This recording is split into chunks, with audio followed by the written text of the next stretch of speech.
e a gravidez? A mulher não perde a capacidade de gestar. Nós perdemos a capacidade de formar bons embriões que gerem uma gestação saudável. Eu não sabia disso. Mas tem a indiana com 74 anos Isso. que engravidou. Obviamente que a gente 74. entra num perfil de risco de complicações obstétricas maior.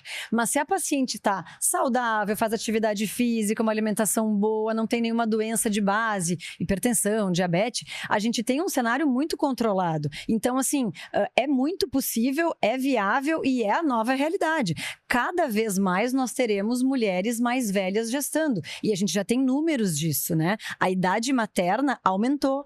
Atualmente, nós somos mães mais velhas do que gerações anteriores. E isso vai aumentar cada vez mais, porque a realidade social que nós vivemos é completamente diferente. E o Conselho Federal de Medicina libera a mulher engravidar tranquilamente até os 50. Se eu tenho mais de 50 anos, pode engravidar ainda, mas aí eu preciso de liberação médica, testando, bom, eu sou saudável e eu posso engravidar sem problemas a partir dos 50 anos, porque nós temos mulheres com mais de 50 anos que são nossas gestantes, né? Mas o ideal... Temos. Claro. Temos.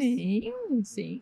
Então, assim, não é tarde, não é impossível congelar os óvulos, porque a maioria dos que a gente vai congelar é entre os 35 e os 40. Mas se a mulher puder decidir isso um pouco antes, vai ter um benefício muito grande se for precisar utilizar esses óvulos depois. Uma pergunta super frequente que a gente ouve a respeito do congelamento de óvulo. Bom, então se eu vou congelar, tô lá com meus 35 anos, eu vou congelar meus óvulos, então eu vou gastar eles e eu vou entrar na menopausa. É super importante isso. O congelamento de óvulo aproveita melhor o que o nosso corpo já está usando. Nós não estamos gastando, nós não estamos antecipando uma queda da reserva ovariana. Então, lembra que eu falei que todos os meses o nosso ovário recruta muitos óvulos, mas a gente só consegue sustentar o crescimento de um. Então, a gente aproveita melhor o que a natureza já está fornecendo, sem gastar nada, sem ter nenhum tipo de prejuízo. Essa paciente só vai ter benefício com o congelamento de óvulo. Tá, então, por exemplo, vai produzir 100, no exemplo, né? Menos. Tá, 50. E daí desses 50, a mulher sustenta 1. Mas daí você, se for fazer o congelamento de, sei lá, 50, aproveita 10. Tenta aproveitar todos, só que normalmente não são 50. Aí se a gente tiver 15, 20, já é um número bem bom. Grande. E uma coisa bem legal também, para que as pacientes saibam, muitas se surpreendem. Eu tô lá com meu DIU, Mirena, hoje tá, o Kailina, enfim, super na moda, e eu quero congelar meus óvulos. Eu tenho que tirar o DIU? Não. Você tá lá com o seu DIU, vai lá, faz o tratamento, congela os óvulos e continua com contraceptivo. Não precisa parar nada. Aliás, não precisa parar nada na vida para fazer o congelamento.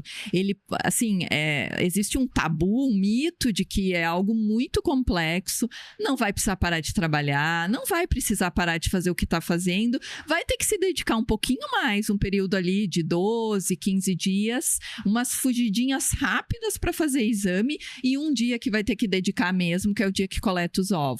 Mas é super simples, super rápido. Como exatamente se coleta? Então, vamos lá. Qualquer processo que eu vá fazer, seja para fertilização in vitro, seja para congelamento de óvulo, então eu preciso otimizar a quantidade de óvulos que eu vou ter. Então, esse processo chama estimulação ovariana. Então, nós suplementamos os hormônios numa dose mais alta, são medicações injetáveis que a paciente mesmo vai aplicar, é fácil, a gente ensina ela, e isso vai durar em torno de 10 a 12 dias. Então, neste período de tempo, nós vamos fazer várias ecografias para acompanhar o crescimento das casinhas dos óvulos, que a gente consegue enxergar, que são os folículos.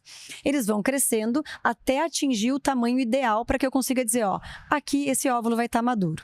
48 horas depois eu vou captar estes óvulos, porque se eu deixar a ovulação acontecer, ele vai ovular todo dentro do organismo da mulher.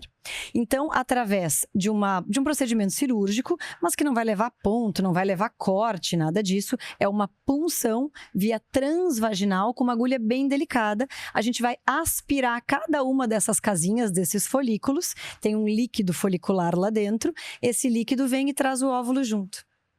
isso vai direto para o laboratório e aí a gente vai definir o destino deles, seja o congelamento do óvulo maduro, seja então a fertilização in vitro com o espermatozoide para formar o embrião lá na frente. Porque isso é outra coisa importante. Tem casais, tá? Tem o perfil da mulher solteira ou que quer postergar e que quer congelar óvulo.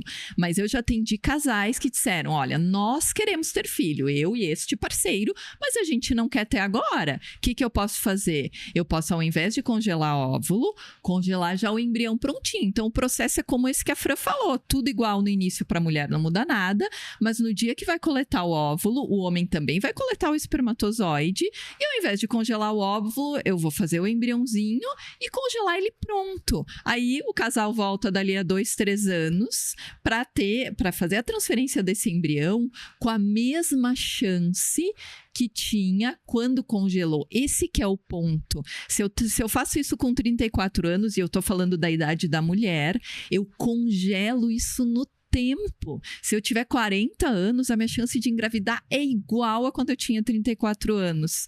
Isso é uma ferramenta fantástica. Bom, teve uma paciente lá nos Estados Unidos que tinha 23 anos e ela transferiu um embrião que tinha 21 anos e ela engravidou.